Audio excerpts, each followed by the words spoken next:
Quero trazer para você hoje uma conversa sobre os números da educação domiciliar no Brasil.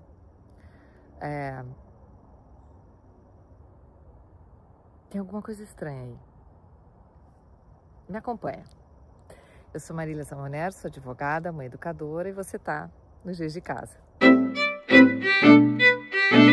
Então, quando a gente fala de números da educação domiciliar, é muito difícil a gente ter uma noção próxima da realidade, porque nós vivemos num país onde temos uma certa insegurança jurídica para a prática da educação domiciliar. Insegurança jurídica não é o mesmo que proibição, tá? Então, eu vou deixar aqui o card, dar uma olhadinha aqui, de um vídeo que a gente já fez aqui no canal. A gente faz todo o levantamento da situação jurídica em que a educação domiciliar está hoje no Brasil. Se você não teve oportunidade, deixo aqui a sugestão para você assistir, para você ter um pouco mais de noção de como anda, quantas anda a posição jurídica em que a gente se encontra, que essa matéria se encontra no Brasil. Então não é uma questão da gente ter uma proibição da educação domiciliar, muito ao contrário, a nossa Constituição garante, né, essa liberdade educacional para os pais, ela prevê que a família cabe o dever de educação das crianças e também tratados internacionais de direitos humanos, entre eles a Declaração Universal de Direitos do Homem, né, ela garante a primazia da família na escolha do gênero de educação dos seus filhos. E a gente sabe que os tratados internacionais de direitos humanos aos quais o Brasil é signatário, que ele assinou, que ele concordou, eles têm um status superior aos status de leis ordinárias. Então, ele está ali hierarquicamente logo abaixo da Constituição. Além disso, todo o nosso ordenamento jurídico, né? O Estatuto da Criança e do Adolescente, a Lei de Diretrizes e Bases da Educação e tudo mais, se a gente faz uma avaliação jurídica profunda desse ordenamento jurídico desta matéria, não tem outra conclusão que não a de que sim, nós podemos perfeitamente tomar as rédeas da educação das nossas crianças e assumir a educação domiciliar. Porém, o que acontece, né? O Brasil não é um país para amadores, não é? Então, recentemente a gente viu aí a decisão em segunda instância, se eu não me engano, do caso da Regiane, que condenou então a matricular os filhos na escola, e não posso dizer nenhuma outra palavra do que essa, né? Os filhos dela foram condenados à escola. Isso está em segunda instância, ela possivelmente vai recorrer e tudo mais, ainda tem algum chão pela frente, né? E de outro lado, nós temos outras decisões judiciais que dizem o contrário. Nós temos uma decisão judicial mais ou menos recentemente no Paraná, aqui em segunda instância também, no Tribunal de Justiça do Paraná, em que o desembargador reconheceu, né, a ineficiência da educação escolar e o direito da família, daquele caso, de proporcionar uma educação melhor do que aquela que o Estado, por meio da educação estatal, né, regulamentada, está promovendo.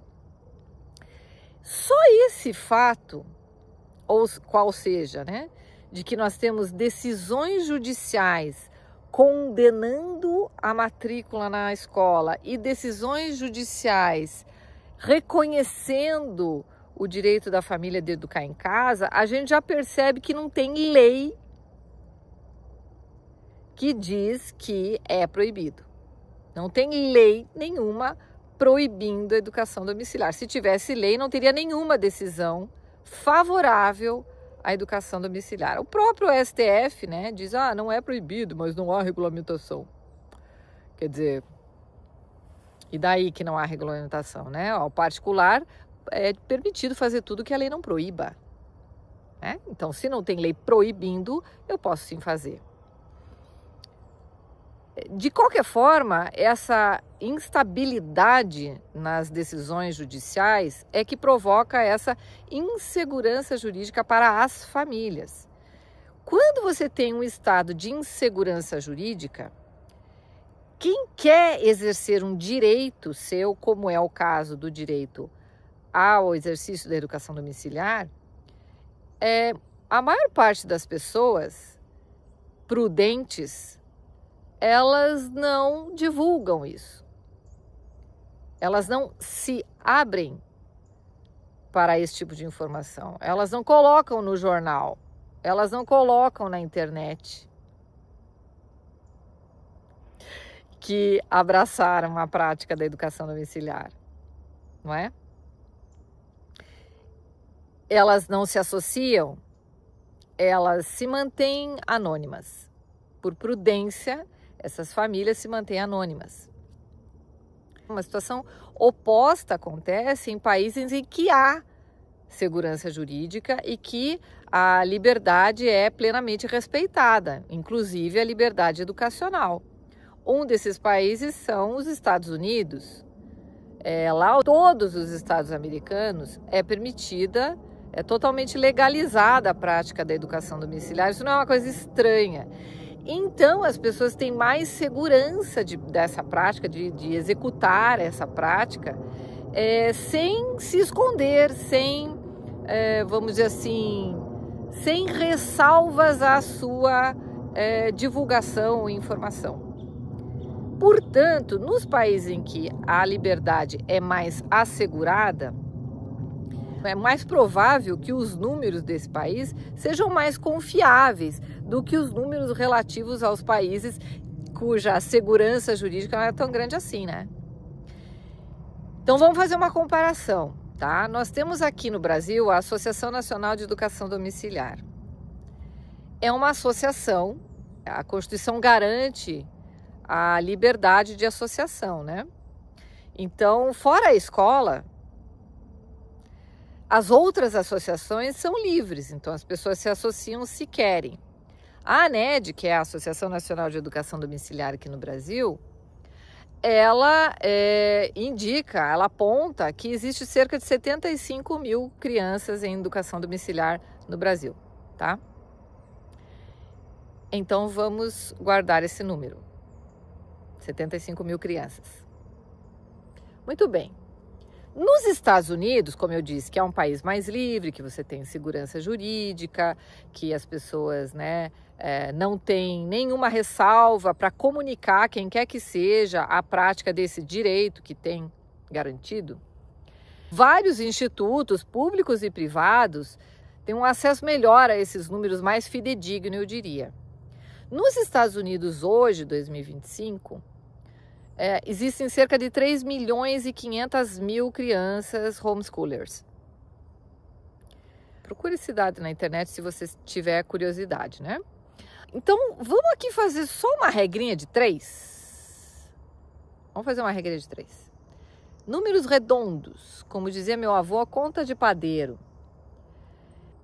Nos Estados Unidos tem cerca de 300 milhões de habitantes. E 3 milhões e meio de crianças homeschoolers, certo?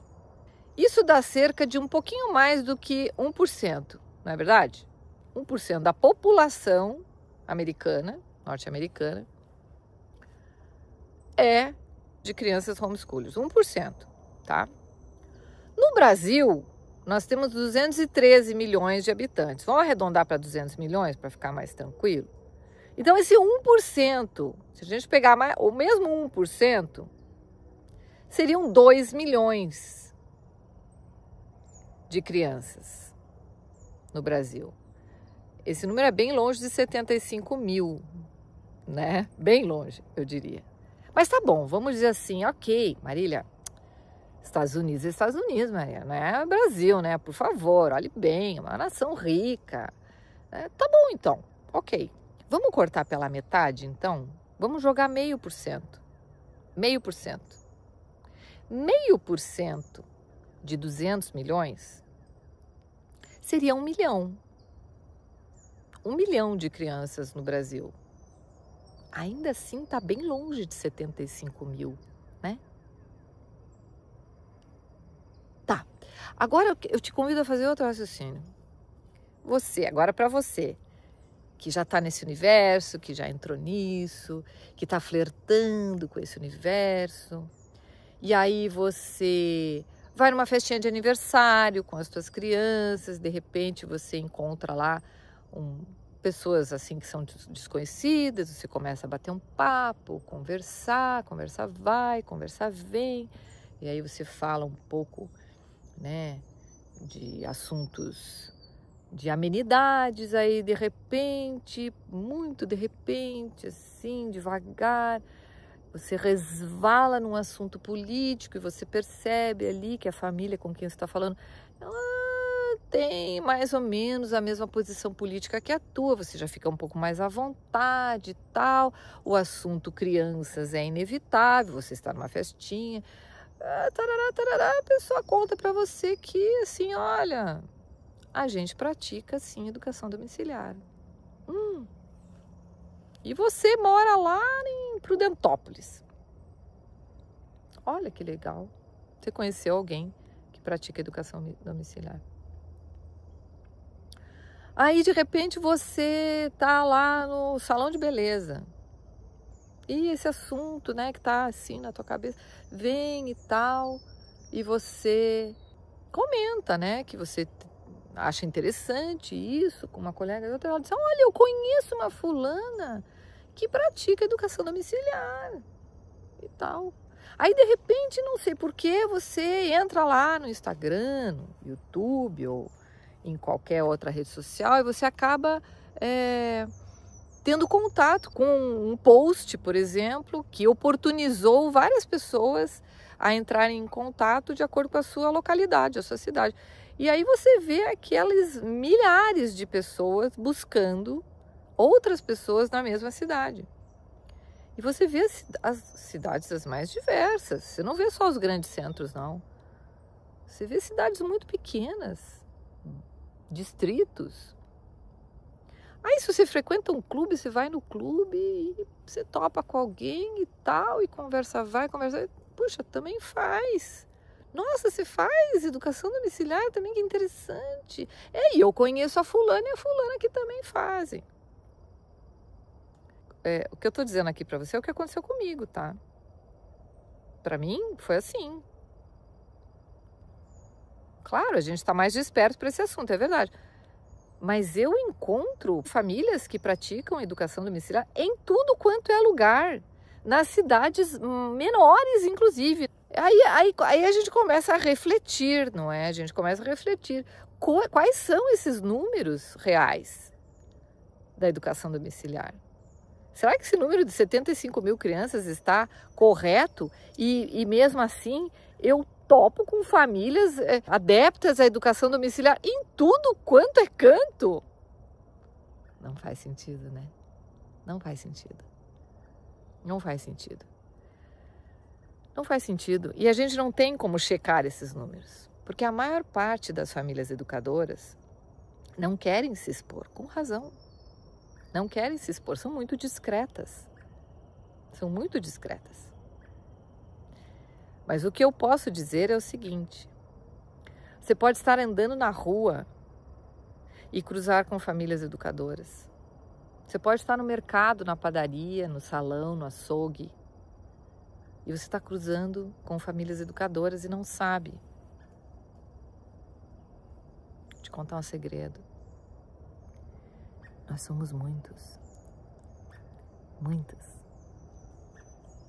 E não precisa de muitos para mudar uma sociedade. Nós estamos realmente criando, ou recriando, resgatando uma elite intelectual. Uma elite intelectual do bem, do bom, do belo, do verdadeiro, do justo. Pode ter orgulho disso. Vamos retomar as rédeas da educação das nossas crianças. Seja pelo after schooling, seja pelo homeschooling.